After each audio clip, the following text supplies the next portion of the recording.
Hello students, welcome to B2 Learning. Myself Devin Kataria and I am your physics mentor. And beta welcome to the last lecture of electromagnetic induction. ठीक है, I know काफ़ी time से आप I don't know मतलब आप देख रहे हो कि नहीं, बट हाँ जो जनरली फॉलो कर रहे हैं और अच्छे से पढ़ाई कर रहे हैं, मतलब from these lectures of course बच्चे और लेक्चर से भी पढ़ सकते हैं. तो जो मेरे से पढ़ रहे हैं तो काफ़ी टाइम से EMI चल रहा है, अब बस हम उसको एकदम लास्ट फाइनल स्टेज पे लेके आ गए. We will be doing mutual inductance today, AC generator, DC motor, LC oscillation, that's all. ठीक है, और आज की क्लास भी इम्पॉर्टेंट है ना, अच्छे से समझना है, आराम से समझना है, कोई हड़बड़ी नहीं, इत्मीनान से. ठीक है, और ना नोट्स कॉपी करते हुए जाने, और जहाँ दिक्कत लगेगी वहाँ पॉज करके दोबारा देख लें. ठीक है, चलो let's start with the class. तो बेटा जहाँ तक म्यूचुअल इंडक्टेंस की बात है ना, सेल्फ इंडक्टेंस हम कंप्लीट कर चुके हैं, we are talking about mutual inductance now. तो जहाँ तक म्यूचुअल इंडक्टेंस की बात है, म्यूचुअल इंडक्टेंस बेटा सेल्फ इंडक्टेंस जैसा ही है थोड़ा थोड़ा, लेकिन है ना, लेकिन जो उसका बेसिक्स है कि कहाँ से EMF इंड्यूस होता है वो थोड़ा सा वेरी कर जाता है. मतलब मैं समझाता हूँ. सेल्फ इंडक्टेंस में अपन ने पढ़ा था कि किसी कॉइल में करंट को चेंज कराओगे तो उसी में EMF इंड्यूस हो जाएगा, मतलब खुद के करंट के चेंज की वजह से EMF का इंड्यूस होना, that is because of self inductance, self खुद की वजह से. लेकिन अगर इसी की जगह अपने पास दो कॉइल्स होती है ना, देखो मैं समझाता हूँ, आराम से समझना. लेट्स से हमारे पास दो कॉइल्स होती, एक और एक, ये दो कॉइल. ठीक है, ऐसा कुछ. और अब की बार हमने क्या किया होता, ये जो कॉइल है देखो, डबल एरो का मतलब हमेशा क्या होता है, आउटसाइड. तो इस वाली कॉइल में जो करंट फ्लो कर रहा है, अगर मैं इस करंट को चेंज करवाऊं और इसके करंट में चेंज होने की वजह से इसमें EMF इंड्यूस हो, करेक्ट, तो फिर उसे बोलेंगे म्यूचुअल इंडक्टेंस. सिंपल, मतलब एक कॉइल में करंट में चेंज की वजह से दूसरी कॉइल में अगर EMF इंड्यूस हो रहा है, करंट इंड्यूस हो रहा है, तो we will call that as mutual inductance. Mutual किसी और की वजह से, तो सेल्फ खुद की वजह से, म्यूचुअल किसी और की वजह से. बोले ठीक है सर, इतना समझ में आ गया. यहां पे बेटा नॉमेनक्लेचर करना बहुत ही ज्यादा जरूरी है, 1 and 2. रीजन भी क्योंकि हमारे पास दो कॉइल है, पहले तो एक ही कॉइल थी तो ऐसा कोई लोड नहीं था, पर अब दो कॉइल है. अब देखो इसको मैथमेटिकली कैसे हैंडल करना है. Mathematically again we will write flux of 1 due to 2. भाई फर्स्ट वाली कॉइल में जो फ्लक्स आएगा वो किसकी वजह से आएगा, 2 से. अब बोलोगे सर क्यों, बेटा देखो करंट ऐसे फ्लो कर रहा है सॉरी बेटा, करंट अगर ऐसे फ्लो कर रहा है तो आप ही बताओ क्या यहाँ पे इस तरीके से मैग्नेटिक फील्ड आएगा कि नहीं आएगा. बोले बिल्कुल आएगा सर, मैग्नेटिक फील्ड तो जरूरी आएगा. करेक्ट, ये मैग्नेटिक फील्ड किसने जनरेट किया था, 2 कॉइल ने, क्योंकि 2 कॉइल में करंट था. देखो ऐसे फिंगर्स को कर्ल करते हैं करंट के डायरेक्शन, करंट ऐसे जा रहा है, करंट में अगर फिंगर्स को कर्ल करोगे तो थंब कहां पे आएगा, लेफ्ट की तरफ. तो यहां से ये तो समझ में आ गया कि लेफ्ट डायरेक्शन में एक मैग्नेटिक फील्ड इंड्यूस हो रहा है, करेक्ट, आ रहा है सॉरी. ये मैग्नेटिक फील्ड जो है ये इस करंट पे डिपेंड कर रहा है. तो अगर आपने इस करंट को चेंज किया, अगर आपने बेटा इस करंट को चेंज किया, ठीक है, तो करंट को चेंज करने पे ये मैग्नेटिक फील्ड चेंज हो जाएगा, ये मैग्नेटिक फील्ड चेंज हो जाएगा. तो फर्स्ट वाले से जो फ्लक्स जा रहा होगा वो फ्लक्स चेंज हो जाएगा, और फ्लक्स चेंज होते ही इसमें क्या इंड्यूस हो जाएगा, EMF इंड्यूस हो जाएगा. यही तो अपन कह रहे थे कि इसमें करंट की वजह से, चेंज की वजह से इसका फील्ड चेंज करेगा, वो फील्ड इससे लिंक्ड था, तो वो फील्ड चेंज होने की वजह से इसका फ्लक्स चेंज होगा, इसका फ्लक्स चेंज होने की वजह से EMF इंड्यूस होगा. तो जो 5 and 2 है, यानी फ्लक्स ऑफ 1 ड्यू टू 2, ये डिपेंड करेगा, है ना, इक्वालिटी हटाते हैं पहले, प्रोपोर्शनैलिटी लगाते हैं, ये डिपेंड करेगा बेटा करंट ऑफ 2. ये इंपॉर्टेंट है. फ्लक्स 1 का है, करंट दूसरे का है, क्योंकि फ्लक्स जो 1 का आ रहा है वो दूसरे के करंट की वजह से आ रहा है. बोले ठीक है सर. जब प्रोपोर्शनैलिटी बेटा यहां से हटाएंगे तो हम एक टर्म को इंट्रोड्यूस करेंगे, and this term is called mutual inductance. समझ गए, इसी को हम लोग क्या कहते हैं बेटा, म्यूचुअल इंडक्टेंस. कोई आपसे पूछ सकता है कि सर इसकी यूनिट का क्या करेंगे, बेटा इसकी यूनिट भी इफेक्टिवली क्या रहेगी, हेनरी. इंडक्टेंस की यूनिट ही हेनरी होती है, चाहे सेल्फ हो चाहे म्यूचुअल हो. बोले ठीक है सर, कोई दिक्कत नहीं. यानी कभी अगर मुझे म्यूचुअल इंडक्टेंस निकालने के लिए पूछा गया, which can be, there is a fair possibility, तो वो म्यूचुअल इंडक्टेंस जो आएगा उसके लिए आपको पहली कॉइल का फ्लक्स दूसरे की वजह से लिखना पड़ेगा और उसको इक्वेट करना पड़ेगा Mi2, then you will get the M. मैं आपको दिखाऊंगा कैसे करना है उसको, एग्जाम्पल्स लेंगे अपन दो, एक मैं ट्राई करूंगा एक आप ट्राई करना है, ऐसे करके. ठीक है, तो पहले इतना समझना है। ठीक, तो ये एक पार्ट हो गया, ये एक पार्ट हो गया अपना। बिल्कुल इसी तरीके से बेटा इसी को अगर एक्सटेंड करते हैं और दोनों तरफ डिफरेंशिएट कर देते हैं तो again will get d phi by d t equal to m d i by d t, है ना। 1 2 1 2 हटा दे रहा हूं मैं, ठीक है। और ये जो है बेटा ये बन जाएगा ई इंड्यूस्ड, अगर क्या लगा दो आगे माइनस, बिल्कुल पहले ही पढ़ा था minus l d i by d t, यहाँ क्या बन जाएगा बेटा minus m d i by d t. But obvious है ना, वहाँ पे सेल्फ इंडक्टेंस एल था तो वहाँ पे minus l d i by d T बन रहा था, यहाँ म्यूचुअल इंडक्टेंस कैपिटल एम है तो यहाँ minus m d i by d t बनेगा। ठीक, तो बेटा ये कुछ बेसिक्स है ना, जो म्यूचुअल इंडक्टेंस के। एक बार के लिए पहले इनको अच्छे से समझ लो, ठीक है, और अच्छे से लिख लो, नोट कर लो कॉपी में। करेक्ट, आप बोलो तो मैं एक बार हल्का सा रिवाइज करा देता हूं कि एक कॉइल की वजह से दूसरे में जब करंट इंड्यूस होता है, ईएमएफ इंड्यूस होता है, तो हम कहते हैं म्यूचुअल इंडक्टेंस। 512 जब लिखोगे तो MI2, 512 का मतलब है फ्लक्स ऑफ 1 ड्यू टू 2, इसलिए करंट 2 का आया, बोले ठीक। और लास्ट में ईएमएफ जो आएगा वो minus m d i by d t. Clear है बेटा, बोले ठीक है। तो एक बार इसको अच्छे से कॉपी कर लो, फिर है ना ये म्यूचुअल इंडक्टेंस रिलेटेड एक इंपॉर्टेंट नोट देखते हैं and then will see 2 different examples. ठीक है, तो एक बार इतना कॉपी करो पहले, पॉज करके मैं आपको आगे नोट लिखवाता हूं, है ना। तो अच्छे से कॉपी करने के बाद ही आगे बढ़ना। देखो बेटा मैं एक ना बेसिक नोट लिखवाना चाह रहा था, है ना, और वो बहुत सिंपल है बट काम का है, मतलब स्टेटमेंट बेस्ड क्वेश्चन में तो काफी हेल्पफुल होगा आपके लिए। तो आपको देखो एक तो ये समझना है कि डिपेंडेंस किसकी क्या होती है। मतलब अगर मुझे बोलता है कि डिपेंडेंस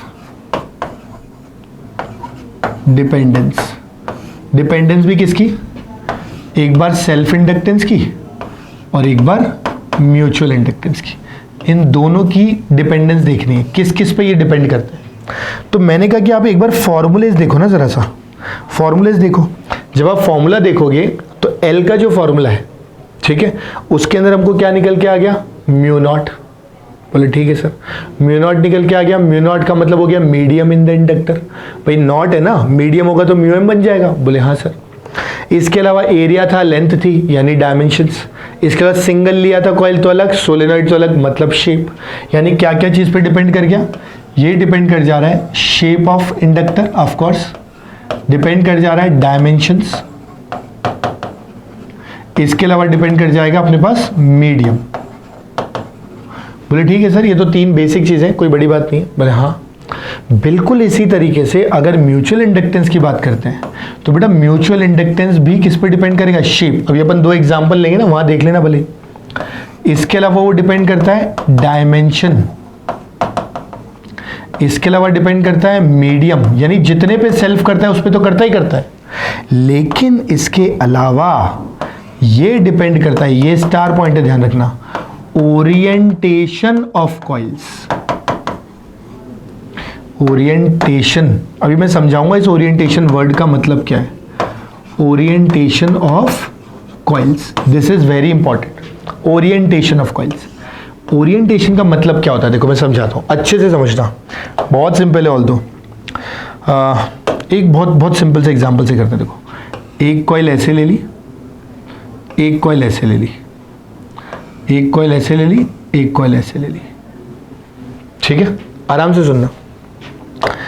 मैं क्या करता हूं, इस वाले की वजह से मैग्नेटिक फील्ड बनाता हूं, ये बाहर की तरफ है, करंट ऐसे जा रहा है, मैग्नेटिक फील्ड इसका जो आएगा वो इस तरीके से आएगा, ऐसे, ये आ गया मैग्नेटिक फील्ड। ठीक, बिल्कुल इसी तरीके से बेटा इस वाली कॉइल की अगर बात करते हैं, इसको करंट ऐसे फ्लो कराते हैं, ठीक है, ये भी ऐसे बाहर आ रहा है, ऐसे बाहर आ रहा है मतलब नीचे की तरफ, तो इसका मैग्नेटिक फील्ड इस तरीके से। बोले ठीक। आप अपने दिमाग से देख के बताओ कि ये जो सेकंड वाली कॉइल है, जो छोटी वाली कॉइल है, ये वाली, इससे बड़ी वाली कॉइल का फ्लक्स पास होते दिखाई दे रहा है क्या? बिल्कुल दिखाई दे रहा है। भाई छोटी वाली कॉइल नीचे गोल गोल है, मैग्नेटिक फील्ड नीचे जा रहा है, पूरा फ्लक्स पास कर रहा है, यानी यहां पे एम आएगा, बिल्कुल आएगा। सिमिलर क्वेश्चन ही था ये भी। इसमें अगर ध्यान से देखोगे तो ये छोटी वाली कॉइल, इस कॉइल को देखो, सेकंड कॉइल को, मैग्नेटिक फील्ड इधर, और कॉइल भी इधर, यानी कॉइल के प्लेन में ही जा रहा है। कॉइल के प्लेन में अगर जाएगा तो क्या फ्लक्स पास करेगा? नहीं करेगा। बेटा यहाँ ये प्लेन है तो इसके परपेंडिकुलर था, यहाँ प्लेन था तो इसके पैरेलल था। पैरेलल में कभी भी फ्लक्स नहीं आता, फ्लक्स ही नहीं आएगा तो म्यूचुअल इंडक्टेंस भी क्या होगा? नहीं आएगा। यहाँ म्यूचुअल इंडक्टेंस जो आएगा वो कितना आ जाएगा? 0। समझे बात को? जबकि यहां पे कुछ ना कुछ म्यूचुअल इंडक्टेंस आएगा। तो यहां से ये समझ में आ गया कि कॉइल्स के डायमेंशंस, शेप, मीडियम वगैरह के अलावा ओरिएंटेशन, कैसे कॉइल्स रखी हुई हैं, क्या वो कोप्लेनर रखी हुई हैं, दोनों एक दूसरे के पैरेलल हैं, कि वो परपेंडिकुलर हैं, कि किसी एंगल पे हैं, ये इस बात पे भी डिपेंड कर जाएगा। इसलिए मैं कह रहा था कि ये ओरिएंटेशन वाला पॉइंट हमारे लिए इंपॉर्टेंट है। तो ये आपको थ्योरेटिकली याद रखना है कि सेल्फ इंडक्टेंस किस पे डिपेंड करता है और म्यूचुअल इंडक्टेंस किस पे डिपेंड करता है। और अब यहीं से एक एग्जांपल भी बन गया आपका कि कभी भी अगर दो कॉइल एक दूसरे के परपेंडिकुलर है तो म्यूचुअल इंडक्टेंस कितना निकल के आएगा? 0 निकल के आएगा। क्लियर बेटा? अब मेरा ये वाला पार्ट कंप्लीट है, मतलब ये वाली स्लाइड। तो इफ यू वांट क्या मतलब करना चाहिए, इतनी देर से सुन रहे हो तो इसको अच्छे से समझ के अपनी लैंग्वेज में कॉपी कर लो।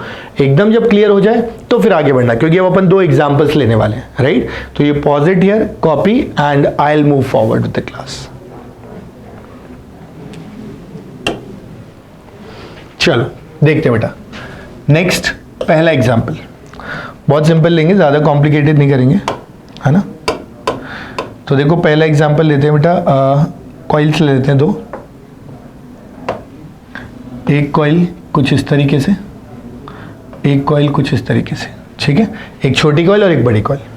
इनके रेडियस वगैरह भी बना लेते हैं। इसका रेडियस कुछ स्मॉल r, इसका कैपिटल R, ऐसा कुछ। This is small r, this is capital R, ठीक है? ये अपनी कॉइल नंबर 1, ये अपनी कॉइल नंबर 2, ठीक है बेटा? अब अपने को बोला गया कि भाई इसका म्यूचुअल इंडक्टेंस निकालो। हमने कहा ठीक है, फाई। अच्छा, फाई 1 2 फाई 2 1 बराबर है mi, याद आ रहा है? बोले हाँ। तो किसी एक को करंट देना पड़ेगा और दूसरे से फ्लक्स चेक करना पड़ेगा। जिसका करंट, उसके अलावा दूसरी कॉइल का फ्लक्स, यही तो था। याद करो, M12 बराबर फाई I2, यानी फ्लक्स ऑफ 1 ड्यू टू 2, तो करंट 2 में था, फ्लक्स 1 से देख रहे थे, बिल्कुल ऐसे। मैंने यहाँ पे 1 किसको माना है? छोटे वाले को। 2 किसको माना है? बड़े वाले को। यानी यहां से अगर मैं देखूंगा तो I2 मुझे इसमें लिखना पड़ेगा। हमेशा थंब रूल बना के चलना है। जब भी म्यूचुअल इंडक्टेंस निकालना है, जो बड़ी कॉइल होती है उसकी वजह से फ्लक्स निकालेंगे, और जो छोटी कॉइल होगी उसमें से फ्लक्स निकालेंगे। आपको क्वेश्चन सॉल्व करना will be dead easy, very easy. Otherwise question complicate हो जाएगा। बोले ठीक है सर, कर लेंगे, इतना तो क्या है। तो फ्लक्स जो है वो 1 का 2 की वजह से should be equal to m, और करंट किसका? 2 का। बोले ठीक है सर। अब देखो फ्लक्स लिखना शुरू करते हैं। 1 का फ्लक्स चाहिए 2 की वजह से, तो फ्लक्स तो b डॉट ए होता है। तो जो मैग्नेटिक फील्ड है वो किसकी वजह से? 2 की वजह से, क्योंकि करंट किसका था? 2 का। एरिया किसका आएगा? बोले सर एरिया तो 1 का आएगा, क्योंकि फ्लक्स तो 1 से निकाल रहे हैं, तो फील्ड 2 का और एरिया 1 का। बोले ठीक, ये बराबर हो जाएगा MI2। बोले ठीक है सर, अभी तक तो कोई दिक्कत नहीं। मैग्नेटिक फील्ड 2 की वजह से सेंटर पे, किसके सेंटर पे? सर्कुलर कॉइल के सेंटर पे, तो ये मैग्नेटिक फील्ड आता है बेटा म्यू नॉट I की जगह क्या आएगा? I2 divided by 2 capital R। बोले ठीक है सर, ये तो हमें याद है पहले से। एरिया 1 का निकल के आएगा पाई स्मॉल r का स्क्वायर, करेक्ट? और साथ में अपने पास कितना है बेटा? MI2। बोले ठीक है, अभी तक तो कोई दिक्कत नहीं। अब यहां से अगर देखते हैं बेटा, तो देखो I2 से I2 कैंसिल, इसके अलावा और कोई कैंसिल नहीं होगा। कैपिटल M निकल के आ जाएगा mu naught pi small r का square divided by 2 capital R। This is the answer. Understood? तो कभी भी ऐसे अगर अपने को 2 कोप्लेनर कॉइल्स दे रखी हो, ये प्लेनर कॉन्सेंट्रिक और कोप्लेनर है, तो दोनों का सेंटर सेम है, करेक्ट? ऐसे रखी हुई हैं, और अपने को पूछा गया था मैग्नेटिक म्यूचुअल इंडक्टेंस। तो हमने क्या किया? छोटी वाली कॉइल के थ्रू फ्लक्स निकाला बड़ी वाली कॉइल से, वो हमने लिख दिया φ12 बराबर MI2।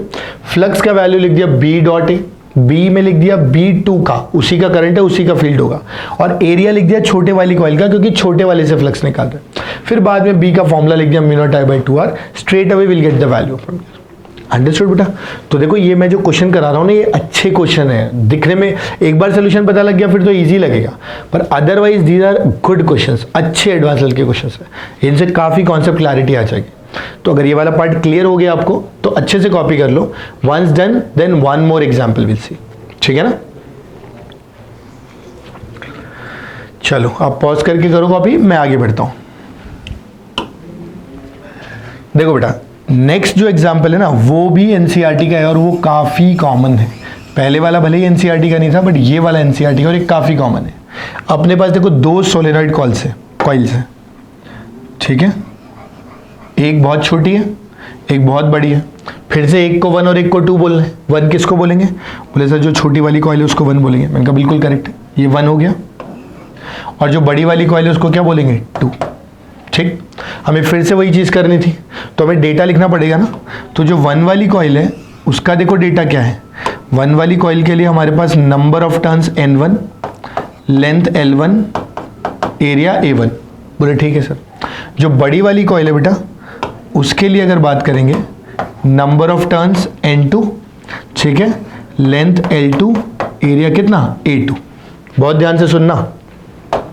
यहां पर अगर मैं बात करता हूं again I can write phi of 1 due to 2 equal to MI2, ठीक है, कुछ ऐसा। फ्लक्स जब लिखेंगे अगेन जैसा कि मैंने कहा था मैग्नेटिक फील्ड किसका? 2 का, राइट, एरिया किसका? 1 का, करेक्ट। तो B2 मैग्नेटिक फील्ड 2 का और एरिया किसका? छोटी वाली कॉइल का। बोले ठीक है सर। इसमें एक चीज ध्यान रखनी है, ये जो B2 इंटू A1 लिखोगे ये तो छोटे वाले सोलेनॉइड का 1 टर्न का है ना। देखो सेल्फ इंडक्टेंस में भी हमने यही किया था। हमारे पास यहाँ पे टोटल नंबर ऑफ टर्न्स कितने होंगे? टोटल नंबर ऑफ टर्न्स होंगे इसके number of turns per unit length multiplied by what? Length. यानी कि यहां से मैं नंबर ऑफ टर्न से जब मल्टीप्लाई करूंगा तो I will write N1 L1 as well. ये N1 L1 का मतलब है number of turns per unit length into length, तो टोटल टर्न्स आ जाएंगे। हमेशा ध्यान रखना है इसको वरना गलती होगी।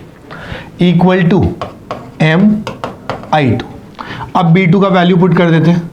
म्यू नॉट NI फॉर्मूला होता है सोलेनॉइड का, तो म्यू नॉट N किसका? 2 का, I किसका? 2 का, A किसका? 1 का, N1 L1 MI2। अभी देखो सीधे सीधे जाके सेल्फ इंडक्टेंस पे पहुंच जाएंगे सिमिलर।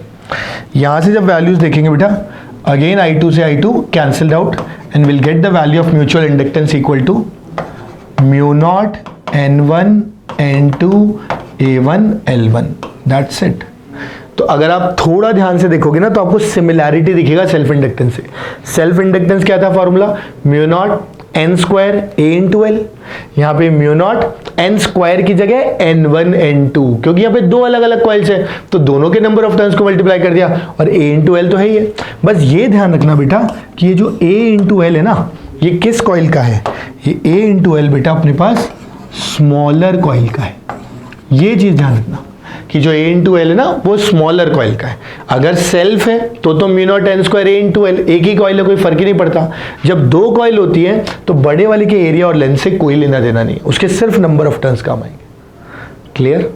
तो from here we have got the value of self inductance of 2 concentric solenoids, एक छोटी है एक बड़ी है। ठीक है, चलो अब इसको अच्छे से बेटा कॉपी कर लो, अच्छे से समझ लो।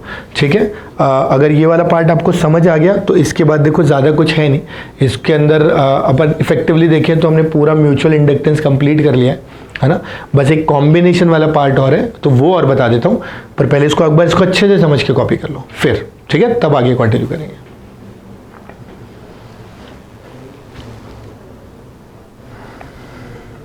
चलो मैं आगे बढ़ता हूँ बेटा।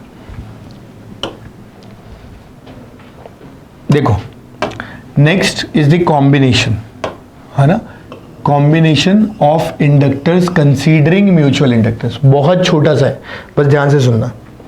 आपको बेटा इतना तो समझ आया ही होगा कि जब मैं म्यूचुअल इंडक्टेंस की बात कर रहा था तो जो म्यूचुअल इंडक्टेंस है ना वो ओरिएंटेशन पे डिपेंड कर रहा था, करेक्ट। इसीलिए म्यूचुअल इंडक्टेंस मिनिमम से मैक्सिमम कुछ भी हो सकता है। तो हमेशा म्यूचुअल इंडक्टेंस की एक मैक्सिमम वैल्यू होती है, ठीक है, अच्छे से सुनना, मैक्सिमम वैल्यू, करेक्ट। और एक्चुअल जो वैल्यू होती है वो उसका कुछ रेशो होता है। जैसे मैं लिख के दिखाता हूँ आपको। जैसे हम ना एक टर्म डिफाइन करते हैं, जैसे हम कहते हैं K, this K is effectively m by m max. ठीक है, ये ओरिएंटेशन पे डिपेंड करता है। इस k को बोला जाता है बेटा coefficient of coupling. Coefficient of coupling, ठीक, coefficient of coupling. Coefficient of coupling का मतलब हो गया कि दो कॉइल्स का mutual inductance divided by maximum mutual inductance. यानी कि यहां से अगर देखेंगे तो जो म्यूचुअल इंडक्टेंस निकल के आएगा वो निकल के आएगा k times of m max. Correct. तो कभी अगर मुझे सिर्फ k पूछ लिया गया, करेक्ट, कभी अगर हमें सिर्फ k पूछ लिया मतलब m पूछ लिया गया तो we will write k into m max. समझ गए बात को। दूसरी चीज, अगर कभी k के बारे में पूछा तो आप खुद सोचो एम मैक्स हमेशा m से तो बड़ा ही होगा, और जब डिनोमिनेटर बड़ा है तो k का जो वैल्यू आएगा बेटा हमारे पास, वो k का वैल्यू हमारे पास हमेशा क्या आएगा, लेस देन और इक्वल टू 1। समझ गए बात को। तो जो कोफिशिएंट ऑफ कपलिंग है, एक तो सीधे पूछ सकता है कि वो 1 से बड़ा होगा कि छोटा, it will always be equal to less than और इक्वल टू 1। इसके अलावा अगर कभी म्यूचुअल इंडक्टेंस पूछ लिया गया तो that will be k times of m max. ठीक है। डायमेंशनली अगर देखोगे तो बेटा इसका कोई डायमेंशन नहीं होता, this is m0 l0 t0। Understood. और एक लास्ट पॉइंट जो कि काफी काम आएगा इसके अंदर, दैट इज कि अगर मेरे पास बेटा दो इंडक्टर्स है, एक L1 है और एक L2 है, तो इन दोनों के बीच में जो m मैक्स आ सकता है, ध्यान से सुनना, इन दोनों के बीच में जो m मैक्स आ सकता है वो m मैक्स आता है बेटा अंडर रूट L1 L2। ये याद रखना पड़ेगा, मैं इसका डेरिवेशन नहीं बता रहा हूं। तो दो इंडक्टर L1 L2 अगर कनेक्टेड हैं तो उनके बीच का मैक्सिमम म्यूचुअल इंडक्टेंस क्या हो सकता है, रूट L1 L2। इसीलिए अगर कभी इनके बीच में म्यूचुअल इंडक्टेंस पूछा गया तो that will be equal to k under root L1 L2। Understood. तो ये बेटा कुछ पार्ट हैं, कुछ चार्ट्स हैं जो हमें ध्यान रखने हैं, है ना। इन पे थोड़ा अच्छे से फोकस करते हुए चलना है, थोड़ा अच्छे से। ठीक है, ये इंपॉर्टेंट है, ये इंपॉर्टेंट है, समझ गए। ये वाला जो पार्ट है ये इंपॉर्टेंट है, ठीक है, इस पर अच्छे से ध्यान रखना। तो ये हो गया, जब हम म्यूचुअल इंडक्टेंस देखते हैं तो दो कॉइल्स के बीच में सबसे पहले तो वो कैसे फैक्टर पे डिपेंड करता है वो हम देख चुके हैं ओरिएंटेशन पे, उसको मैथमेटिकली कैसे हैंडल करते हैं with the help of coefficient of coupling. और उसके अलावा दो कॉम्बिनेशन अगर इंडक्टर्स के हैं तो उनके बीच का maximum mutual inductance is root L1 L2। कई बार ये क्वेश्चन आया हुआ है, करेक्ट। और इसके अलावा m जो है वो k रूट L1 L2 तो लिख ही सकते हैं। भाई कुछ भी नहीं किया, ये था ना k इंटू एम मैक्स की जगह लिख दिया रूट L1 L2। अंडरस्टूड। अगर इतना पार्ट पूरा क्लियर है ना, इतना पार्ट पूरा क्लियर है तो फिर आगे चलना और मैं आपको बताऊंगा कि जो ये कॉम्बिनेशन ऑफ इंडक्टर्स है ना, उस पे इस पार्ट का इंपैक्ट क्या आता है। क्वेश्चन बेटा देखो दो तरीके से आता है, एक तो डायरेक्टली दो इंडक्टर दे दिए, बताओ L इक्विवेलेंट कितना। Of course L1 plus L2 कर देंगे, सीरीज है, पैरेलल है तो 1 बाय L इक्विवेलेंट कर देंगे, 1 bye L1 plus 1 bye L2, पर वो थोड़ा ज्यादा सिंपल हो गया, करेक्ट। वो रजिस्टर में खूब कॉम्प्लेक्स हमने देख लिए। इसके अंदर म्यूचुअल इंडक्टेंस के साथ देगा और वो क्वेश्चन में या तो बोल देगा कि कंसीडर म्यूचुअल इंडक्टेंस, या अपने को डेटा दे देगा capital M coefficient of coupling, तो अपने को बाय डिफॉल्ट उसको अप्लाई करना है। ठीक है, तो एक बार पहले ना तुम इतना पार्ट कॉपी कर लो, फिर मैं वो दो एग्जांपल समझाता हूं कि क्वेश्चन कैसे बन सकते हैं उस पर। ठीक है, तो इसे पॉज करके कॉपी करो और उसके बाद ही आगे बढ़ना बेटा ना। मैं आगे बढ़ता हूं, आप लेकिन इसके बाद ही आगे बढ़ना। तो देखो मैं जिस चीज़ की बात कर रहा था ना वो समझाता हूँ आपको। तो हमारे पास एक एग्जाम्पल हो सकता है कि एक इंडक्टर है, फिर एक और इंडक्टर है, ठीक है। करंट इसमें कुछ जा रहा है, इसमें भी वही करंट जा रहा है। This is L1, this is L2 और म्यूचुअल इंडक्टेंस कितना है M। ये एक कॉम्बिनेशन हो गया पॉसिबिलिटी। दूसरी पॉसिबिलिटी जो है वो ये है कि एक इंडक्टर है, फिर यहाँ से वायर गई, यहाँ एक और इंडक्टर है, ठीक है। This is L1, this is L2। Current बेटा ऐसे गया और ऐसे आया। अगर दोनों को ध्यान से देखोगे ना, ये भी सीरीज है और ये वाला भी क्या है, सीरीज। इनका भी म्यूचुअल इंडक्टेंस सेम ही है, दोनों सीरीज है। इसमें दोनों इंडक्टर में करंट का डायरेक्शन सेम है, इसमें दोनों इंडक्टर में करंट का डायरेक्शन ऑपोजिट है। अब मुझे अगर बोला जाए कि L इक्विवेलेंट निकालो तो मैं लिखूंगा here L equivalent equals to L1 plus L2 plus 2 times of M। जो भी म्यूचुअल इंडक्टेंस होगा उसका ट्वाइस। और इसको और अगर एडिशनली लिखना चाहें एक्सपेंडेड फॉर्मेट में तो हम लिख सकते हैं 2k √ L1 इंटू कितना बेटा L2। समझ में आती है बात? इसी की जगह अगर यहां पे आ जाते हैं तो यहां पे इफेक्टिवली अगर देखते हैं बेटा तो जो L इक्विवेलेंट आता है that will be again L1 plus L2। बेटा यहाँ प्लस की जगह क्या रह जाता है -2m। क्यों? क्योंकि इन दोनों में करंट का डायरेक्शन क्या है ऑपोजिट, तो दोनों का ही जो म्यूचुअल इंडक्टेंस होगा वो L को क्या करेगा अपोज करेगा, जबकि यहाँ सेम डायरेक्शन था इसलिए +2m आ गया था। यानी यहां पर इसको can be written as L1 L2 -2k √ L2।